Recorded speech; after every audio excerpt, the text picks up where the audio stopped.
అల్లూరి జిల్లా పెదపాడులో పాఠశాల భవనం నిర్మిస్తామని ఇచ్చిన మాటను ఉప ముఖ్యమంత్రి పవన్ కళ్యాణ్ నెరవేర్చారు.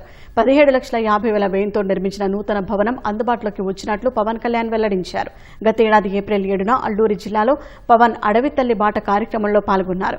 చాపరాయి నుంచి పెదపాడు వరకు రోడ్డు నిర్మాణానికి శంకుస్థాపన చేసి అనంతరం ఆ గ్రామంలో మౌలిక వసతులపై ఆరా తీశారు. పెదపాడులో ఉన్న ప్రాథమిక పాఠశాలను తనిఖీ చేశారు. స్కూలు శిథిలావస్థకు చేరిందని, కొత్త భవనం కావాలని ఉపాధ్యాయుడు రంగయ్య పవన్ కు విన్నవించారు. పాఠశాలకు కొత్త భవనం నిర్మిస్తామని పవన్ సభావేదికపై హామీ ఇచ్చారు. ఇచ్చిన హామీ మేరకు నూతన పాఠశాల భవనాన్ని నిర్మించారు. విద్యార్థుల కోసం పాఠశాల భవనాన్ని నిర్మించడంపై పెదపాడు గ్రామస్తులు పవన్ కు కృతజ్ఞతలు తెలిపారు. పెదపాడుకు చెందిన శ్రీమతి మ్యాగీ గారు కొన్ని గ్రామ సమస్యలను దృష్టికి తీసుకొచ్చారు. అలాగే ప్రైమరీ స్కూల్లో పెదపాడు టీచర్ రంగయ్య గారు ప్రత్యేకించి పిల్లలకి ఎలా పాఠాలు చెప్తారో చెప్పి చాలా అద్భుతంగా చేశారు.